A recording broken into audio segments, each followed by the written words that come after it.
Light കെടുത്തുന്നതിനെ ചൊല്ലിയുള്ള തർക്കത്തിനിടെ യുവാവ് സഹപ്രവർത്തകനെ ഡംബലിനിടിച്ചു കൊന്നു. ബംഗളൂരുവിലാണ് സംഭവം. 41-കാരനായ ഭീമേഷ് ബാബുവാണ് കൊല്ലപ്പെട്ടത്. സംഭവത്തിൽ 24-കാരനായ സോമല വംശിയെ പോലീസ് പിടികൂടി.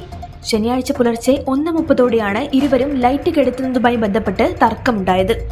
കോഴിക്കോട്ടെ നിർഭയ ഹോമിലെ അന്തേവാസിയായ സ്കൂൾ വിദ്യാർത്ഥിനിയെ പീഡിപ്പിച്ച സംഭവത്തിൽ പ്രതി പിടിയിൽ. കോഴിക്കോട് കാക്കൂർ സ്വദേശി സഞ്ജയ് നിവാസിൽ സഞ്ജയാണ് ടൗൺ പോലീസിന്റെ പിടിയിലായത്. ഇയാൾ ലഹരി കേസിലെ പ്രതിയാണെന്ന് പോലീസ് പറഞ്ഞു. SM സ്ട്രീറ്റിൽ ടാറ്റു ആർട്ടിസ്റ്റാണ് പ്രതി. ആര്യനാട് സ്കൂട്ടറും ബുള്ളറ്റും കൂട്ടിയിടിച്ചുണ്ടായ അപകടത്തിൽ 10ാം ക്ലാസ് വിദ്യാർത്ഥിനി മരിച്ചു.